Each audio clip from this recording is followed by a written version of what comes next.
안녕하세요. 저는 경기도에서 아들을 키우면서 살고 있는 43세 여성입니다. 남들과 다를 바 없이 평범하지만 행복한 결혼 생활을 하는 정말 평범한 여자였죠. 그런데 저는 한 남자 때문에 가정이 파탄나고 말았습니다. 제 결혼 생활이 엎어지도록 어처구니 없는 상황을 만든 사람은 다름 아닌 시아버지였는데요.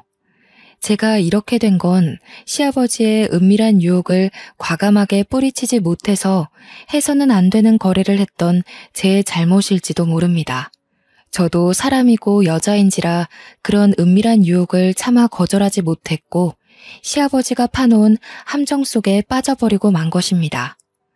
정신 차렸을 때는 이미 늦어서 빠져나올 수 없게 되었죠.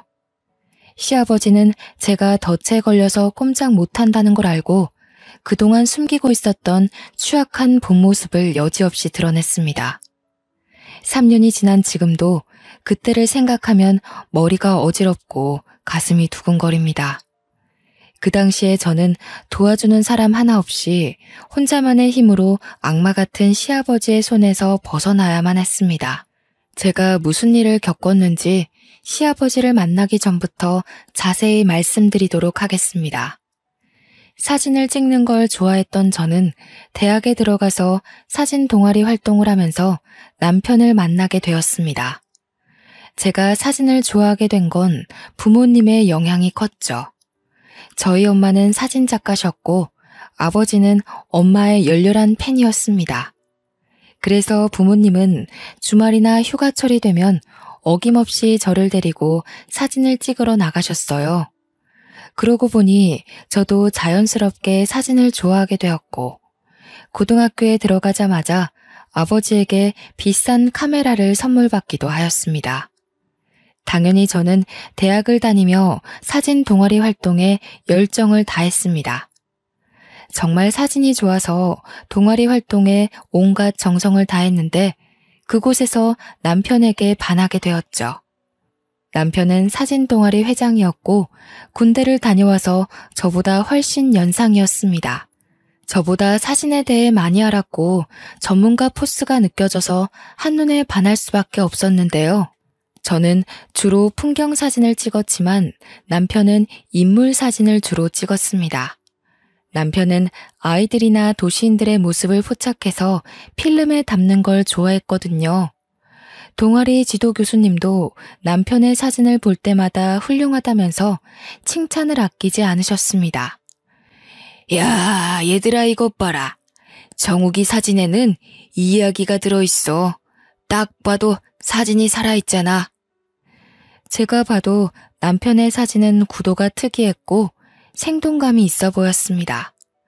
동아리에서 사진전을 해도 남편이 가장 주목받았죠. 저도 남편과 같이 활동하면서 남편은 물론 남편의 사진에 푹 빠졌습니다. 선배 사진은 뭐랄까 참 따뜻하고 깨끗해. 그래서 너무 좋은 것 같아. 선배가 보기에는 내 사진 어때? 정혜 너는 너무 많은 걸 렌즈에 담으려고 해. 렌즈를 통해서 세상을 볼 때는 욕심을 버리고 마음을 비워야 돼. 저는 그게 무슨 말인지 몰라서 가르쳐 달라고 했고 남편은 저에게 성심성의껏 사진 강의를 해주었습니다. 동아리에서 나가는 출사가 아니라 남편 혼자서 떠나는 출사에도 제가 따라갔죠. 그러다 보니 친한 선후배 사이를 넘어서 주말마다 만나서 데이트를 하는 연인이 되어버렸습니다. 나중에는 저희 둘만 따로 시장이나 거리를 누비면서 인물 사진을 찍기도 했고 인적이 드문 산이나 계곡을 찾아서 아름다운 자연을 렌즈에 담기도 했어요. 그리고 남편이 졸업을 할 무렵에 제게 프로포즈를 했습니다. 남편의 프로포즈는 독특했어요. 사진을 찍는 사람답게 저를 곁에서 지켜보면서 찍은 여러 장의 사진들을 모아서 주었습니다. 남편의 사진 속에 담겨있는 제 모습을 보니 부끄럽기도 했지만 제가 특별하게 느껴지더군요. 그래서 결혼하자는 약속을 하고 남편이 직장을 구하자 바로 식을 올렸습니다. 이제 남편을 내조해주며 화목한 가정을 꾸리면 되겠다 싶었는데 그때부터 문제가 생겨버렸습니다. 시아버지께서 결혼하면 시댁에 들어와 살라고 하시더라고요. 저는 당연히 분가할 줄 알았는데 느닷없이 시댁살이를 하라고 하니까 당황스러웠습니다. 시댁에 와서 살라고요? 상견례 때는 그런 이야기 없으셨잖아요. 그걸 미리 말해야 하니? 넓은 집 놔두고 돈 들여서 새 집 구할 필요는 없잖아. 그리고 나도 며느리가 차려주는 밥상 한번 받아보자. 시아버지의 말에 저보다 시어머니가 먼저 반기를 드셨습니다. 요즘은 며느리가 들어와 살겠다고 해도 시부모가 눈치 보기 싫어서 나가라고 하는 거 몰라요? 당신은 편할지 몰라도 나하고 며느리는 불편하단 말이에요. 어허, 누가 평생 데리고 살겠대? 손주 생기기 전까지만 같이 살자는 거야. 원래 가족이란 같이 살면서 정드는 거라고. 당신은 아무것도 모르면서 가만히 있어. 시어머니는 그냥 둘이 나가서 살아라고 하셨지만 시아버지는 끝까지 고집을 피우셨습니다. 결국 저희 남편도 시아버지 말대로 하자고 해서 시댁살이를 하게 되었죠. 저는 그래도 그동안 봐온 시부모님 성격을 알고 있기에 같이 살아도 괜찮을 거라고 생각했습니다. 그런데 막상 살아보니 제가 생각한 거랑 다르더군요. 시아버지께서 부지런해도 너무나도 부지런해서 울고만 싶어졌습니다. 시아버지는 새벽 4시만 되면 어김없이 일어나서 하루를 시작하셨거든요. 그 덕분에 저까지 새벽잠을 설치게 되었습니다. 게다가 시아버지는 아침을 꼭 챙겨 드셨습니다. 남편과 저는 간단하게 빵과 우유로 아침밥을 챙겨 먹거나 아예 건너뛰었는데 시아버지는 아침 식사를 거하게 차려드려야 했습니다. 최소한 5가지 이상의 반찬과 국이 있어야 했는데요. 그것도 새 반찬과 새 국이어야 했습니다. 미리 만들어 놓으면 싫어하셨죠. 시어머니가 그 말을 전해 들었을 땐 제가 얼마나 힘들어할지 몰랐습니다. 정말로 이렇게 할 수 있겠어? 내가 새벽에 일어나서 도와줄까? 나도 포기했는데 네가 할 수 있겠니? 나는 내 남편이니 싸우면 되지만 너는 며느리라 별소리도 못할 거다. 네 시아버지가 워낙 까다로워서 네가 많이 힘들고 피곤할 거다. 괜찮아요. 안 도와주셔도 돼요. 밥만 차려드리고 다시 자면 되죠. 아버님을 위해서 그 정도는 당연히 해드려야 한다고 생각해요. 어머님께서 너무 걱정을 하시길래 왜 그러나 했습니다. 그때까지만 해도 반찬과 국 이야기만 들었지 아침 시간대를 못 들었거든요. 아침을 새벽 3, 4시부터 준비해야 할 줄은 전혀 몰랐습니다. 물론 저도 아버님께 조금만 늦게 일어나시면 안 되냐고 여쭈어봤죠. 그런데 시아버지께서 아침을 드시고 바로 헬스클럽에 운동을 하러 가시기 때문에 이른 식사 시간대를 고집하셨습니다. 오죽했으면 어머님이 뭐라 소리를 지르며 짜증을 내시더라고요. 여보, 며느리 힘들게 하지 말고 아침 대충 때워요. 내가 안 해주니까 그동안 알아서 잘 챙겨 먹고 다니더만 왜 그러는 거예요? 당신이 안 해주니까 어쩔 수 없이 대충 먹고 다닌 거지. 이제 며느리가 해줄 거니까 잘 챙겨 먹고 다닐 거다. 며느리가 알아서 잘해준다는데 당신이 왜 나서? 당신이 해줄 거야? 아휴, 말 안 통하고 꽉 막혀서는 남의 집 딸 귀한 줄도 모르고. 됐어요. 당신이랑 말 안 할 테니까 알아서 살아요. 며느리가 힘들다고 울면 내쫓을 테니까 알아서 해. 시어머니와 시아버지가 제 눈앞에서 이렇게 싸우는데 어쩌겠나요? 제가 열심히 아침 해드리겠다고 싸움을 말릴 수밖에 없었죠.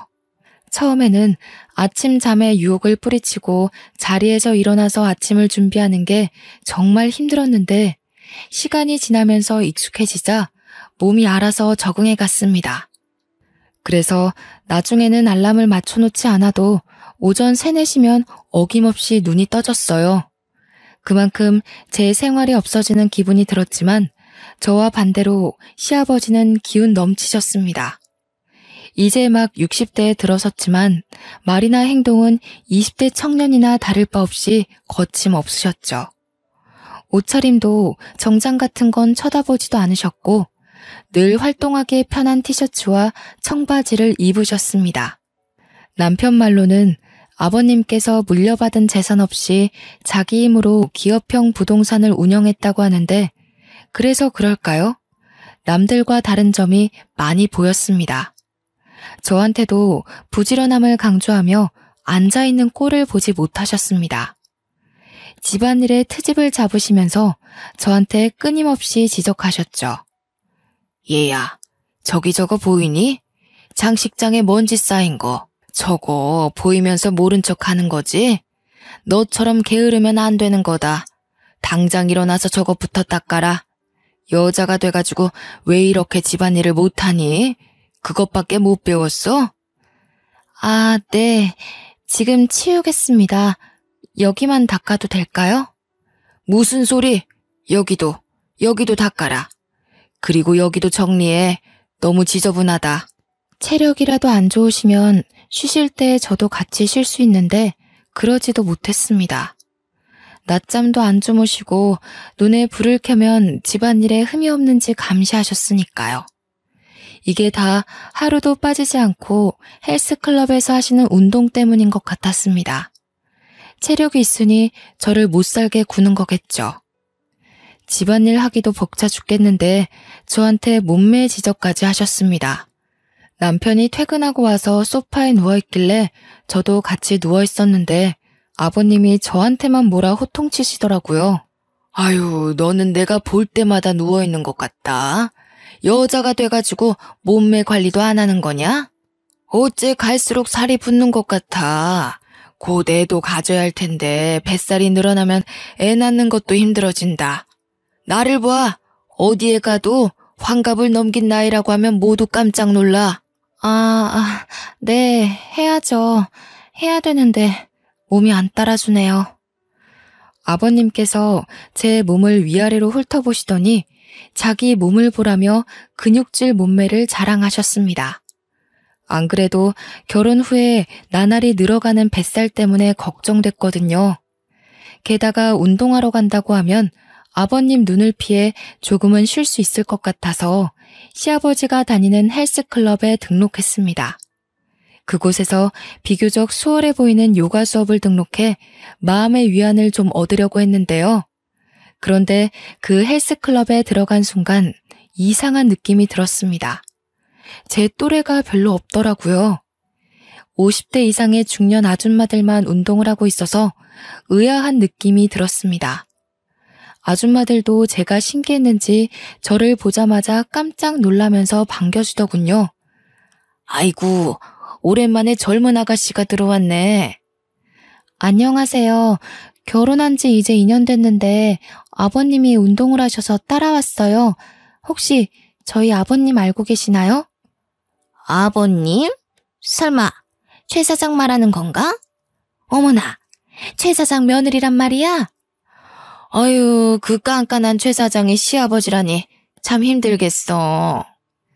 저희 아버님을 아세요? 친하신 거예요? 말도 마. 그 양반이 몸이 너무 좋아서 이름났어.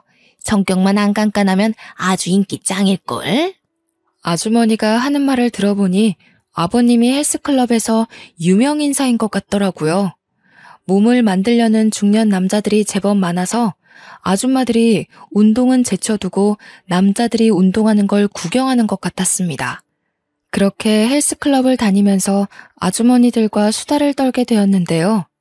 집을 벗어나 운동하는 척 사람들과 어울리니 그나마 숨통이 트이더군요. 그곳에서 미정이 언니와 가장 많이 친해지게 되었습니다. 돌싱 경력 5년 차라는데 아줌마들 사이에서 가장 입김이 센 것 같았습니다. 운동은 하나도 안 하고 그 언니랑 떠드는 걸 아버님께 들켜서 PT 수업을 받게 되었죠. PT쌤이 제 또래 여자였는데 저보다 키도 크고 몸매도 좋아 보였습니다. 돈도 많이 내서 아깝기도 하고 저도 몇 달만 열심히 운동하면 비슷한 몸매가 되지 않을까 싶어서 열심히 수업받았는데요. 그런데 며칠 지나지 않아서 선생님과 사이가 틀어지고 말았습니다. 사실 그 선생님이 처음부터 불친절하긴 했거든요. 기구 사용법이나 자세를 가르쳐 줄 때부터 제게 노골적으로 짜증을 부려서 저도 화가 나 있었습니다. 그날도 가르쳐 준 걸 이해하지 못해서 다시 물어보니까 먼 산을 바라보면서 한숨부터 내쉬었죠. 아, 내가 방금 알려줬잖아요. 저번에도 그러던데 왜 자꾸 그러세요? 최정혜 씨는 머리를 폼으로 달고 다녀요? 몇 번이나 알려줘야 하는 거예요. 죄송해요. 제가 몸으로 하는 건 잘 못해서요. 다시 한번 알려주시면 안 될까요? 몸이 아니라 머리가 문제인 것 같은데요. 똑바로 들으세요. 다시 알려줄 테니까. 선생님 말투나 태도가 정말 기분 나빴지만 최대한 좋게 생각하려고 노력했습니다. 여러 사람을 대하는 직업이고 계속 같은 말을 반복해야 하니까 스트레스가 쌓인 거라고 이해했는데요. 하지만 시간이 지날수록 저를 대놓고 무시하는 게 눈에 보였습니다. 자, 저번처럼 또 물어보지 말고 잘 보세요. 다리는 최대한 구부리라고요. 허리는 쭉 펴고요.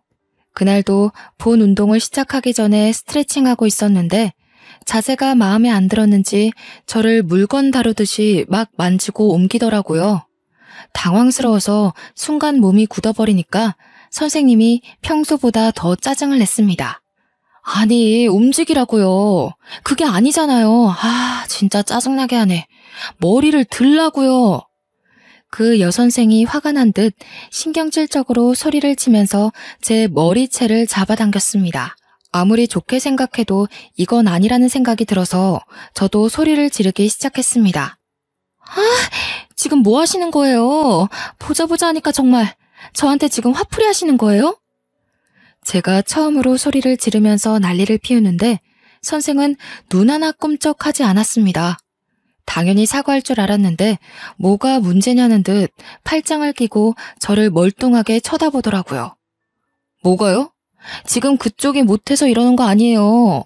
운동을 하자는 거예요? 말자는 거예요? 아니, 운동 가르친다고 머리채 잡아당기고 소리 지르고 이래도 되는 거예요? 이런 일이 한두 번도 아니고 당장 사과하세요.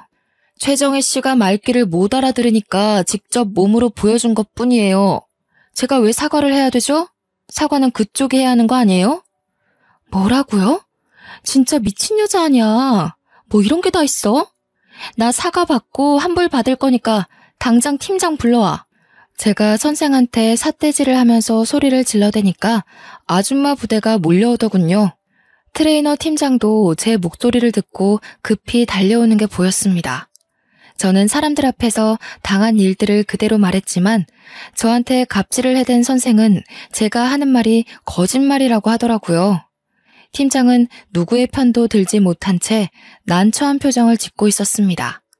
그때 미정희 언니가 나서서 CCTV가 달린 곳을 가리키며 말하였습니다. 팀장님, 왜 가만히 서 있는 거야? 둘 다 하는 말이 다르면 CCTV부터 확인해야지. 팀장이 CCTV를 확인해보겠다고 하니까 그 자리에 있던 모든 사람들이 사무실로 우르르 몰려갔죠. CCTV 영상을 재생시키니 역시나 선생이 제게 저지른 짓이 그대로 드러났습니다. 어머, 세상에 저게 뭐야? 머리채를 잡고 삿대질까지 하네. 선생님 원래 그런 사람이었어? 어휴, 뭐야, 무서워서 못 쓰겠네. 정말이네. 잘하면 한 대 칠 기세야. 너무 무섭다. 도대체 왜 그런 거야? 우리한테는 그런 적 없잖아. 우리보다 어려서 만만했던 건가? 아니, 그게 아니라 저는 잘 가르치려고 했는데요. 뭘 잘 가르치려고 했어? 딱 봐도 머리채 잡고 삿대질밖에 안 했구만. 맞아. 정신 나간 거 아니야? 동네에 소문내서 장사 못하게 해줄까? 아줌마들이 소문내자면서 수근거리기 시작하자 팀장이 그 선생에게 정중히 사과하라는 지시를 내렸습니다. 그제서야 그 선생이 마지못해서 사과를 하더군요. 저는 환불해달라고 했다가 팀장의 설득에 넘어가 담당 트레이너를 교체하기로 했습니다. 팀장은 제게 다른 남자 트레이너를 붙여주었는데요. 그 뒤로 그 버릇없는 여선생과 마주쳐도 인사도 하지 않고 외면하게 되었습니다. 미정희 언니도 저만 보면 그 여선생을 엄청나게 씹더라고요. 야, 저 봐라. 너 무시하고 지나가는 거 회원이면 웃으면서 인사해야 하는 거 아니니? 안 그래도 저 여자 마음에 안 들었어. 말도 함부로 하고 행실이 아주 개판이었거든. 미정이 언니는 그 선생이 얼굴도 반반하고 몸매도 좋다고 남자 회원들에게 인기가 많은 것만 믿고 아나무인으로 설쳐댄다고 뒷담을 해댔습니다. 저는 그 말을 듣고 맞장구를 쳐주며 예전에 당한 서름을 풀었죠. 많아요, 언니. 저 여선생 때문에 기분 나빴던 적 진짜 많아. 언니 없었으면 이미 그만두고 안 왔을 거예요. 너한테만 그러는 게 아니라 여자들한테는 아주 밥맛 없이 굴더라. 우리 클럽에 남자들이 많이 꼬이는 건 전부 저 여자 때문이야. 남자들한테만 잘해줘서 이상한 소문까지 돌더라니까. 미정희 언니가 그 여선생이 바람을 피우다가 걸려서 이혼당한 경력이 있다고 하더라고요. 자기가 지도하던 5살 연하의 회원과 바람을 피우다가 들켜서 이혼을 당했다는 거예요. 그러다 몇 달 전에 재혼에 성공했는데 이혼했다는 사실을 감쪽같이 속이고 처녀 행세를 하면서 재혼했다는 겁니다. 미정희 언니만 그 여선생을 싫어하는 게 아니었습니다. 매일 휴게실에 모여 앉아 아줌마들이 시댁과 남편 흉을 보는 것처럼 여선생 뒷담화하는 걸 듣고 있었거든요. 그러다 입이 심심해지면 간식거리를 잔뜩 사와서 트레이너들 몰래 먹곤 했어요. 팀장님한테 들킨 적도 많이 있었지만 아줌마들 입김이 세서 어찌할 수가 없었습니다. 아이고 어머님들 이게 다 뭐예요? 또 여기서 과자 드시는 거예요? 살 빼러 왔다가 살이 왕창 불어서 가시겠어요. 적당히 드세요. 우리 몸은 우리가 알아서 관리할 테니까 걱정하지 마세요. 너무 그러지 말고 정 팀장도 여기 앉아서 빵 하나만 먹고 가. 아줌마들은 싫다는 팀장에게 억지로 빵이나 음료수를 쥐어주곤 했죠. 아버님을 피해 도망오려고 했던 저는 당연히 운동보다는 푸짐한 간식을 앞에 두고 편안한 소파에 앉아서 수다 떠는 재미에 점점 빠지게 되었어요. 그런데 몇 달 후에 시아버지와 여선생이 심상치 않은 관계라는 사실을 알게 되었습니다. 그날은 운동을 하러 아침 일찍 나갔었는데요. 원래 이른 새벽부터 점심때까지 집안일을 하고 오후에 헬스클럽에 나갔었는데요.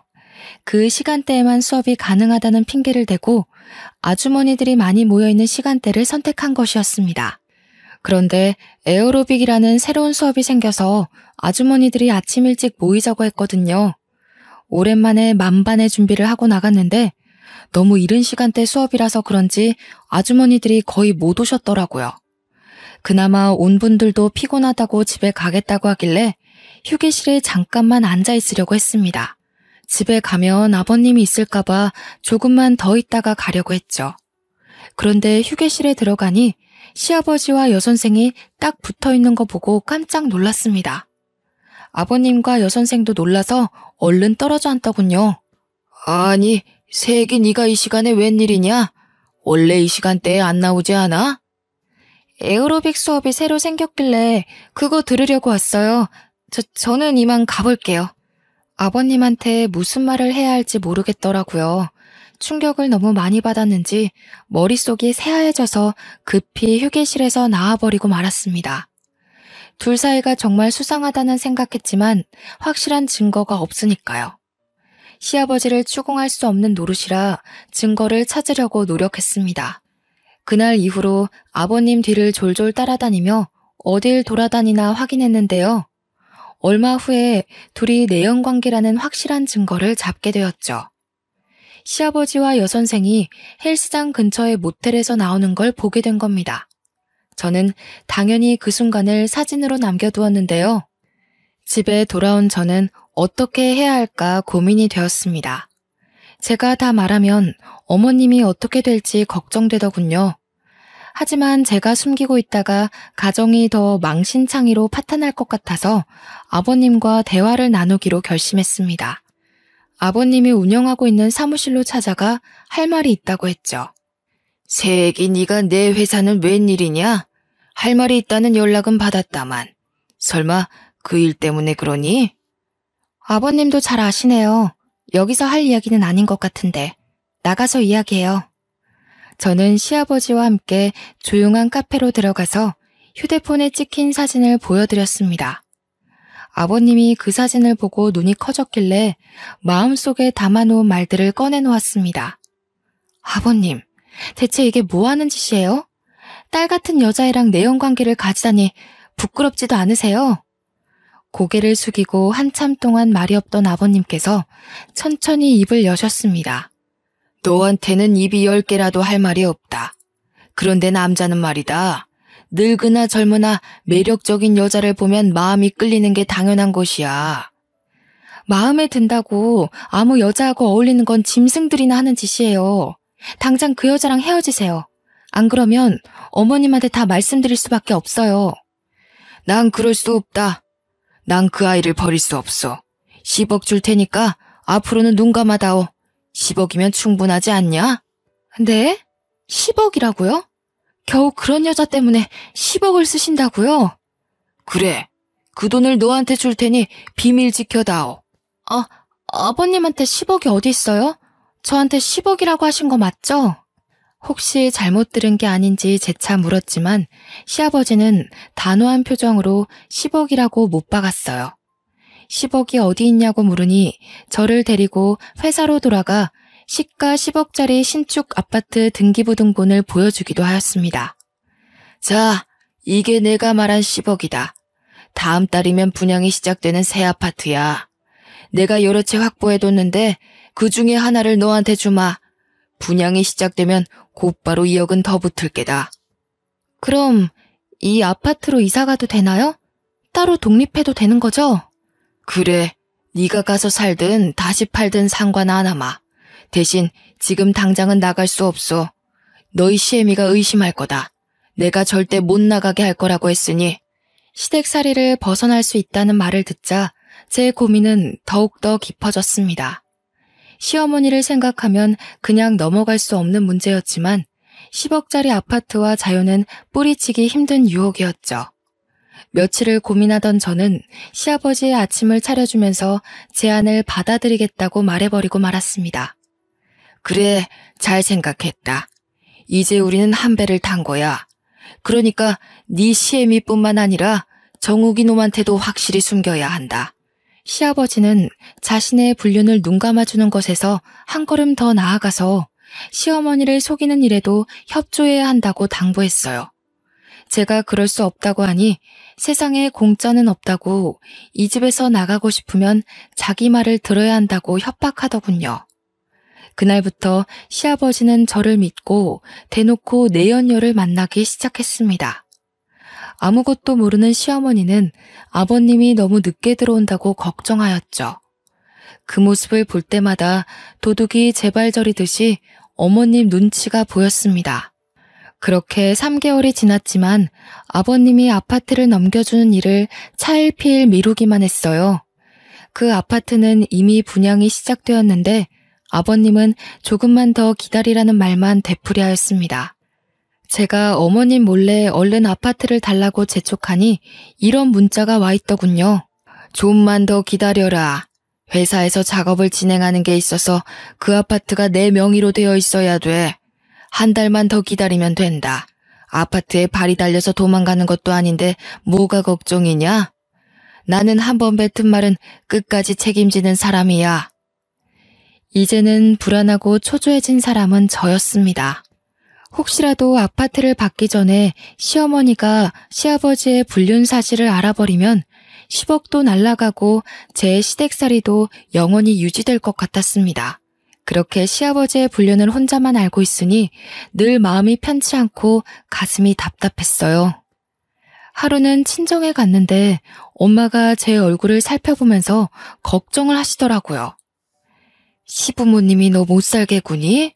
얼굴이 왜 이렇게 많이 상했어? 혹시 김서방하고 안 좋은 일 있어? 아니야, 아무 일도 없었어. 그냥 요새 운동 열심히 해서 몸이 상했나 봐. 아이고, 사람이 운동한다고 이렇게 돼? 거짓말하지 말고 다 털어놔라. 차라리 귀신을 속이지. 나는 못 속인다. 나한테 못할 말이 뭐가 있겠니? 다른 사람도 아니고 친정엄마인데 말해도 될 것 같다는 생각이 들더군요. 그래서 엄마한테 결국 모든 걸 털어놓고 말았습니다. 말만 했는데 10년 묵은 채증이 쑥 내려가듯이 답답하던 가슴이 뻥 뚫리는 것 같았죠. 하지만 제가 시아버지 내연녀 사진을 보여주니 엄마가 그 사진을 보더니 충격적인 이야기를 해주셨어요. 아니, 얘는 주희 아니니? 세상에, 얘가 사돈이랑 바람을 피고 있단 말이야? 주희? 엄마 이 여자 알고 있어? 친해? 아주 잘 알지. 얘 내 친구 며느리야. 친구 집에 놀러 갔을 때 본 적 있어. 저는 그 말을 듣는 순간 눈앞이 새하얘지고 말았습니다. 엄마는 제가 아파트를 받기로 했다는 사실을 모르고 바로 그 친구분한테 전화를 하는 거 있죠. 제가 말려봐도 가만히 있어보라며 제 팔을 밀어냈습니다.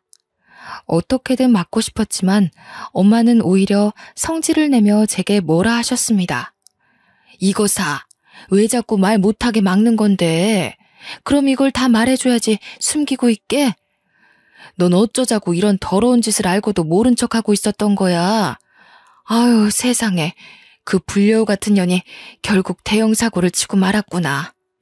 결국 엄마는 친구분과 전화하더니 지금 당장 만나러 간다며 저를 두고 가버렸습니다. 저는 생각할 겨를도 없이 시아버지의 회사로 달려갔죠. 너무 급해서 미리 전화할 생각도 못했습니다. 그저 빨리 시아버지에게 모든 게 들통났다는 말을 전해야 한다는 생각뿐이었죠. 제가 회사에 도착하자마자 시아버지는 자기 사무실에서 웃으면서 누군가와 전화통화를 하고 있었습니다. 그런데 아버님이 자기야라고 속삭이고 있더라고요. 회사 사람이 아닌 내연녀와 통화를 하고 있었던 겁니다. 자기는 걱정하지 마. 바보 같은 며느리는 벌써 너한테 넘어간 아파트를 기다리고 있어. 그래, 아직 때가 아니니까 팔지 말고 가지고 있어. 조금 더 오르면 내가 알려줄게. 그래, 사랑해. 조심히 들어가. 저는 그 말을 듣는 순간 다리에 힘이 풀려서 바닥에 주저앉을 뻔했어요. 제게 주기로 했던 아파트는 이미 내연녀 차지였던 겁니다. 처음부터 시아버지는 저를 가지고 놀았던 거죠. 저는 집으로 돌아오자마자 쓰러지듯 침대에 엎어졌고 눈에서는 눈물이 흘렀어요. 10억이 날아가 버려서가 아니었습니다. 돈에 눈이 멀어서 시아버지가 파놓은 함정에 빠져버린 제가 너무 원망스러웠거든요. 한참을 울고 난 다음에 이제라도 어머님께 모든 걸 말하고 용서를 빌어야겠다고 마음먹었습니다. 그래서 외출하고 돌아온 시어머니에게 죄송하다고 빌었죠. 어머님, 정말 죄송해요. 돈 때문에 제가 정신이 나갔었나 봐요. 제가 생각이 짧았어요. 용서해 주세요. 이 집에서 너무 나가고 싶어서 그랬어요. 아버님이 너무 못살게 굴어서 너무 힘들었어요. 그런데 아버님이 자유를 주겠다면서 절 유혹하셔서 넘어가 버렸어요. 어머님한테는 안 그래야 하는데 저한테 잘해주신 거 생각하면 안 그랬어야 했는데. 용서해달라는 말만 했는데 이미 저희 엄마한테 자초지종을 전해들었나 봅니다. 화가 난 표정으로 저를 노려보던 시어머니가 한숨을 쉬며 제 손을 잡고 일으켜 주셨어요. 그래, 네가 무슨 죄겠니? 이런 집안에 시집 오게 한 내 잘못이지. 얼마나 나가고 싶었으면 그랬겠니? 네가 마음고생이 심했다. 어머님이 이렇게 말씀해 주셔서 다시 한번 눈물이 터지고 말았죠. 정말 죄송스러운 마음에 꺼이꺼이 우니 시어머니께서 친정엄마처럼 다독여 주셨습니다. 아버님을 어떻게 하실지 차마 묻지는 못했지만 제가 찍어놓은 불륜사진을 넘겨드렸습니다. 어머님이 그 사진을 보시고 씁쓸한 표정을 지으셨습니다. 나중에 들은 말인데 시어머니가 그 사진을 들고 회사로 찾아가서 이혼 소송장과 함께 시아버지 얼굴에 던져버렸다고 하더군요. 이 가짜는 것, 감히 나 몰래 바람을 펴? 너 같은 인간은 꼴도 보기 싫으니까 오늘부터 집에 들어올 생각은 하지도 마. 어머님은 그 길로 집에 오자마자 아버님 옷이나 전자기기를 사무실로 모두 보내버렸습니다. 내연녀는 더 비참한 처지가 되었죠. 헬스클럽에 쳐들어온 엄마 친구분에게 머리채를 잡아뜯겼거든요. 사람들 앞에서 불륜녀라는 소문이 쫙 퍼져서 헬스클럽에서도 해고 통보를 받았습니다. 시어머니는 여선생을 상대로 상간녀 소송을 해서 시아버지가 준 아파트를 받아냈습니다. 그런데 시어머니가 그 아파트를 제게 넘겨주시더군요. 이제 시댁살이 그만하고 여기 가서 살아라. 그리고 사람은 돈을 보면 누구나 욕심이 생기는 법이야. 네가 가진 게 없으니 그런 유혹에 넘어갔을 거라고 생각한다. 이제부터는 절대로 돈 때문에 사람의 도리를 저버리는 행동은 하지 마라. 정말 감사합니다, 어머님. 하지만 이제 저 못 살게 구는 아버님도 없는데 어머님 모시고 살게요. 어머님 모시고 살면서 어머님 속인 죄 갚아야죠. 네 뜻이 그렇다고 그래라. 나가고 싶으면 언제든지 나가도 되니까 나 신경 쓰지 말고. 알겠지, 우리 아가? 어머님이 저를 꼭 안아주면서 이렇게 말씀하시길래 죄송하다는 말을 또 전해 들었죠. 어머님과 살면서 전해 들은 건데 이혼 소송 결과 시아버지는 시어머니에게 엄청난 위자료를 물어야 했습니다. 그 위자료로 저희 부부와 시어머니가 풍족하게 살고 있었는데 또 난리가 나고 말았습니다. 시아버지의 내연녀가 제게 복수를 시작한 겁니다. 저 때문에 두 번째 이혼을 당하고 가정이 파탄났으니 제 가정도 깨버리려고 의도적으로 남편에게 꼬리를 친 거였죠. 그 사실을 알게 된 연유도 웃겼습니다. 운동에 관심이 없었던 남편이 벼랑간 헬스클럽을 다니겠다고 했는데요. 당연히 제가 다니고 있는 헬스클럽으로 올 줄 알았는데 굳이 먼 곳으로 다닌다는 것이었습니다.